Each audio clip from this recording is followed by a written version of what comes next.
Okay, so let's talk about The Crow, its ending, and where exactly does this movie leave us with a possible sequel? So this is a film that is based on the 1990s cult classic The Crow, which went on to make a ton of money and unfortunately was the last film we saw Brandon Lee in as he portrayed the main character Eric. Now, I want to talk about The Crow 1994 in another video because it is a film I held very dear, and I will do a whole video on it probably next week, so stay tuned. But this is the remake that is from Rupert Sanders and stars FKA Twigs, Bill Skarsgård, and Danny Huston, and kind of takes some of the plot points from the film, like the skeleton of it, but does its own thing as well at the same time, which we'll discuss as well. So before we get into it, make sure you hit that subscribe button, hit the notification bell. We're on the road to 35,000 subscribers, less than 2,000 to go. We do have a review for Blink Twice. We will have a review for The Crow later on, and we will be doing a Blink Twice ending explained tonight as well, so stay tuned for all of that. But let's get into the film The Crow. Make sure you follow us on Instagram at It's Culture Elixir, as well as our website www.cultureelixir.com. Let's talk about this film. So this film follows the character of Bill Skarsgård playing Eric now, and we see FKA Twigs playing Eric's girlfriend Shelly. Danny Huston is the crime lord here, Vincent, and let's get into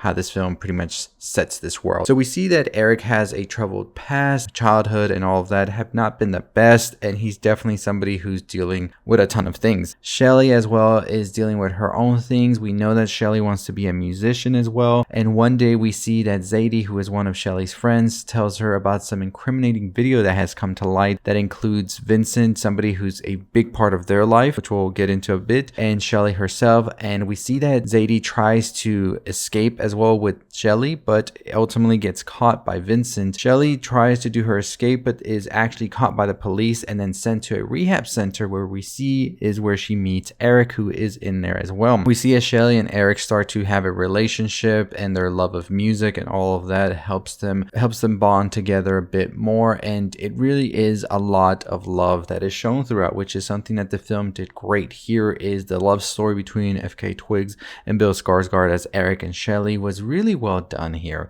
Really had you in the feels at times. However, it is all cut short as Vincent and his goons show up to the rehab center where Eric and Shelly are and are about to take Shelly. However, Shelly realizes this, and both her and Eric manage to escape to their friend's hideout house, and that's where they spend a little bit more time together as well. We soon find out that Vincent is not just some regular crime boss though, and actually has a demonic presence to him, and he has been alive for some time now due to these same forces. We see that he takes Zadie, who is Shelly's friend, and he uses some incantations or spells that he speaks into people's ears in order to make them do things, almost a la Longlegs. And it's kind of funny that both of these films came out the same year, a couple of months right behind each other. So kind of interesting right there. So when he speaks into your ear or he says something to you in these satanic words, he makes you do something. In the case of Zadie, we see he makes her take a knife and stab herself, ultimately ending her right there. So we see as Eric and Shelly escape and they spend more time together, but then one night they ultimately get caught by Vincent's people, and we see as both of them are taken out by the people. Eric and Shelly are now in the afterlife, and Eric sees as Shelly's soul goes into this lake, almost like hell is what you would call it. However, Eric ends up in purgatory, so in between heaven and hell, where he is then approached by Kronos, a spirit of sorts, who gives Eric a chance to bring Shelly and himself back to life on one condition, and that is to take out Vincent and his men. As Kronos explains that Vincent has done so much evil that it has disbalanced things, and he needs the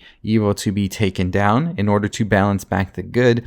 He will be able to do this with the power of gods of sorts, where he will not die and he can regenerate if he gets shot or stabbed and things like that. And this will aid him in the mission to take up Vincent and his men, but he will lose these powers if his love for Shelly isn't pure. So he has to really unconditionally love Shelly in order to be able to do all of this. Eric then goes on his mission and starts taking out the men and realizes that he has to also find that video that Shelly had in order to incriminate Vincent.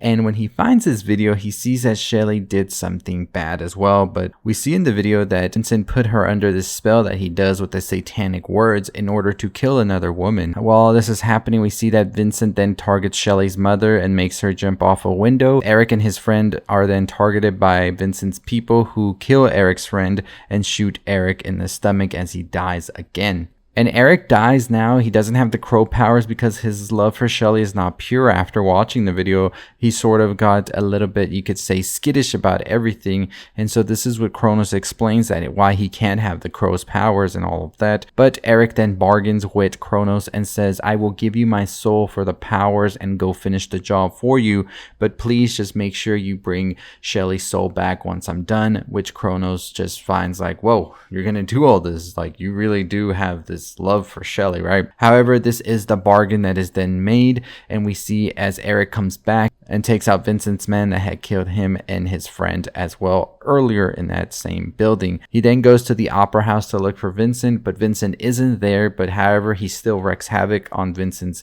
people and goes to find Vincent at his residence, where we see that Vincent is trying to corrupt Eric now into sort of helping him. But of course, Eric is not going to listen to any of this and completely takes him out, taking him straight to purgatory, where they have one final bloody bout. And we see that these souls here are now dragging Vincent down, however, for everything he's done, as we see that Eric is now victorious over all of this. We now see that Shelly awakens, her soul is back, and Kronos tells her that Eric did this for her, as we see Eric's lifeless body in the apartment. So we're curious to find out if everything that had happened in this movie doesn't really happen now, but probably only Eric and Vincent are the ones that are gone. You know, like, that's a big question right here, right? Eric stays in the purgatory area by himself, and we don't know what's going to be the next like aspect of this franchise, if they want to make it a franchise. So all of this that just happened, where does this leave us with another film in the works, if there is one? Like I said, Bill Skarsgård wasn't too keen on this ending and felt it wasn't as definitive as he wanted it to, and I feel like that's because they probably are thinking, oh, if this is a pretty big hit, then that means that the Crow can come back and sort of go about other missions of sorts, sort of like John Wick, which is something curious to note, that Chad Stahelski was actually Brandon Lee's stunt double in The Crow, who went on to direct the film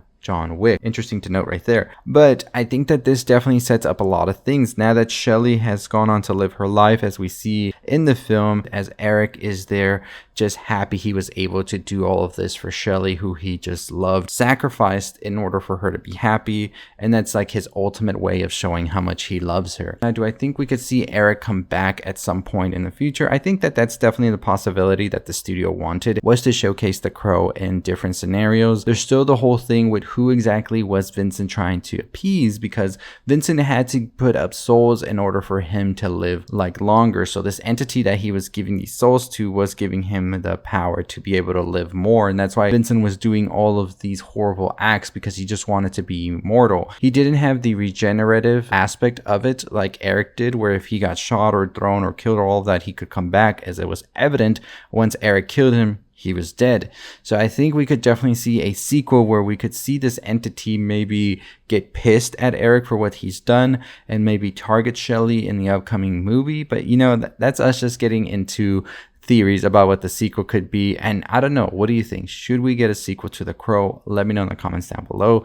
But pretty much that was the ending of the film. Once Vincent was able to be taken to the purgatory, that's where other souls and spirits decided they wanted to balance the scales, because remember, it was all about balance, and they felt that Vincent was balancing it too much into evil, and they wanted it to be equal good and evil. So that's why the souls were very eager to take Vincent out, which they did. I'm curious though what the entity that was powering Vincent was, and what they feel about all of this has just happened. They're probably going to be pissed because they want those souls, right? So I think that that's a possibility of what you could see in the future, as Eric doesn't seem to have gone anywhere like a definitive place, right? Like not heaven or hell. He is just in purgatory. He is stuck there until they need him again, and that's possibly what they could possibly be doing, right? So let me know what you think about it in the comments down below. What did you think about The Crow? What do you think about the story in itself compared to the original in 1994? And do you want to see a sequel for this movie? Yes or no? Comment it down below. Curious to know. But as always, that's going to do it for me. Follow us on our Instagram, on our website, www.culturelixer.com, as well as our Instagram at itsculturelixer. And I'll see you next time. Stay safe, stay positive.